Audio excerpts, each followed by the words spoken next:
Hi there, it's Taylor Dunning, submitting my disposition video here. For my first question, what dispositions do you possess that make you a successful teacher?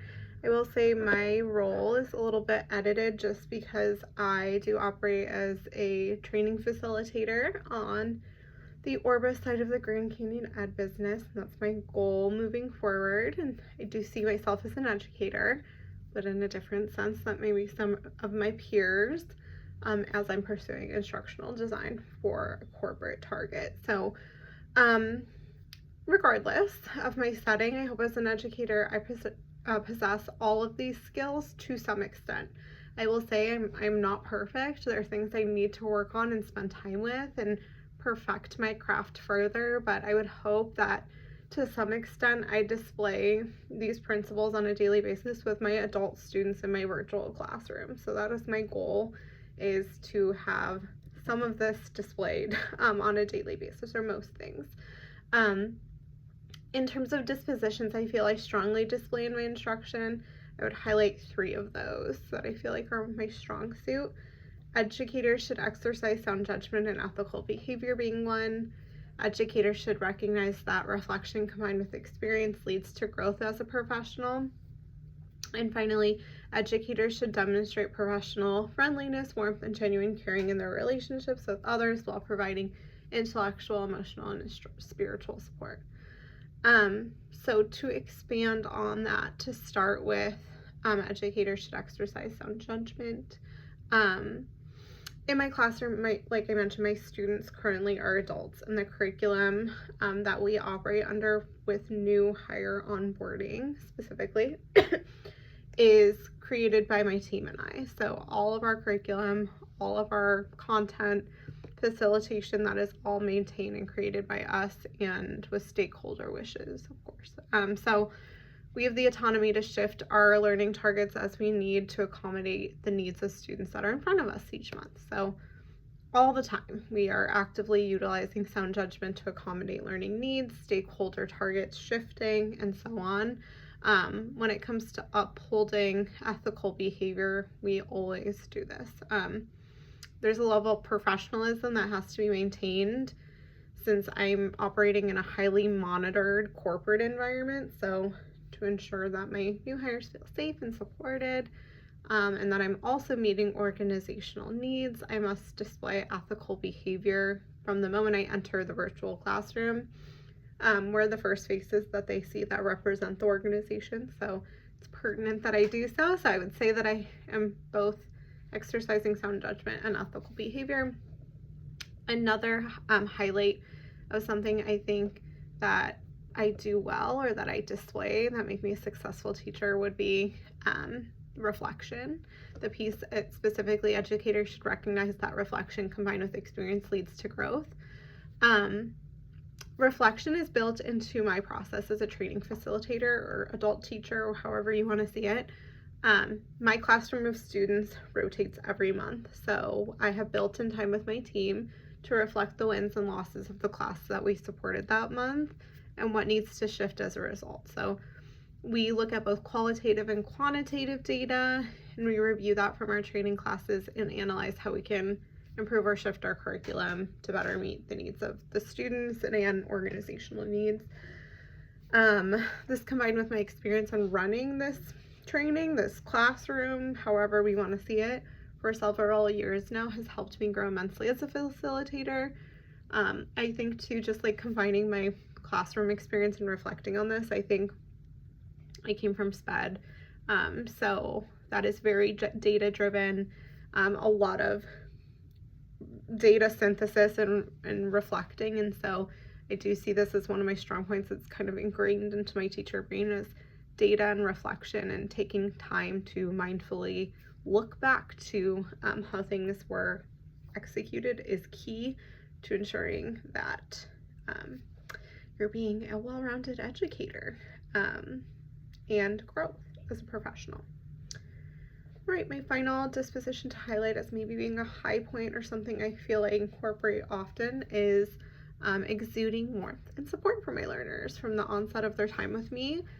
Again, I'm one of the first faces that new hires or my students see when they enter their new position with the organization Grand Canyon Ed. So I really set the tone and represent the organization with hopefully what is perceived as compassion, positivity, warmth, and welcome. And I aim to convey that to my students from day one, and to convey to them that I'm in their corner from day one. So we spend a kind of a pressure cooker amount of time together, a short time, but these are connections that I make that last as long as they're with the organization. And I know that is qualitative feedback I get on my surveys from my new hires, my students, is that they feel that conveyed. So that's positive. What dispositions do I need to work on to grow as an educator? I would say the first one I need to work on, and I think a lot of these are specific to the setting that I operate in. I have to kind of shift what that looks like now in a new environment, new-ish, not the classroom, is educators should be sensitive to individual learning and social needs of students and embrace cultural diversity of the community. I'm finding ways to do this in a high-paced virtual environment as a corporate trainer. I find it tough sometimes just because we have a very prescribed, fast-paced, high-need curriculum to get through. We don't have a lot of time to bring in personal touches, and the organization doesn't always recognize the value of that.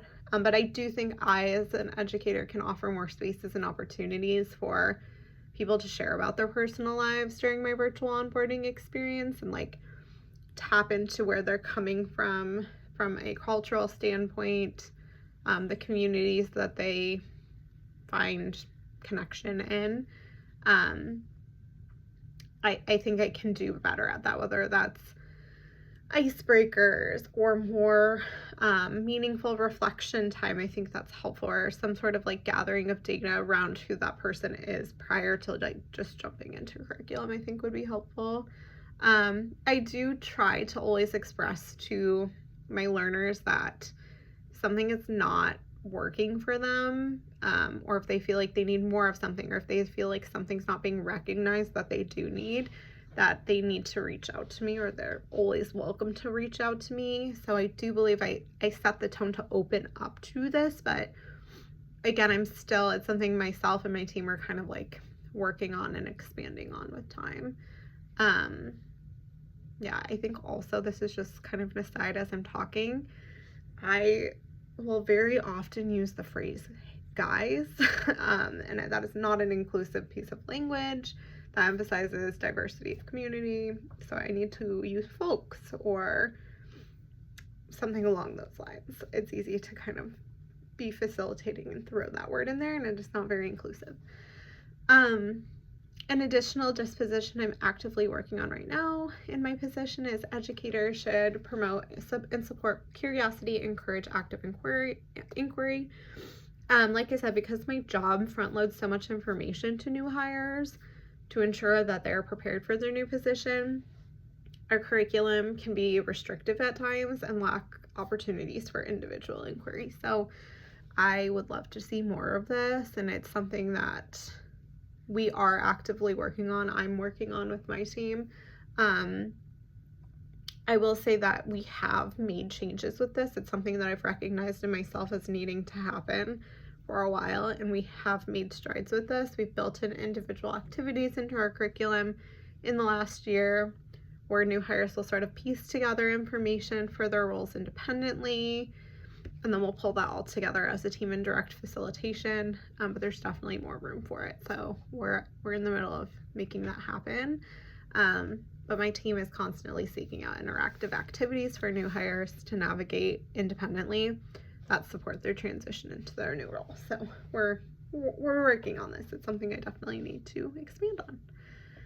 This is getting a bit long. I'm sorry, I'm a chatty person by nature. But to finish this out, what does a professional educator look like, and how do they behave? What standards guide their thinking? Excuse me. So as a professional educator in a classroom setting or not, I've been in both, A professional educator is organized and prepared to take on the classroom in front of them.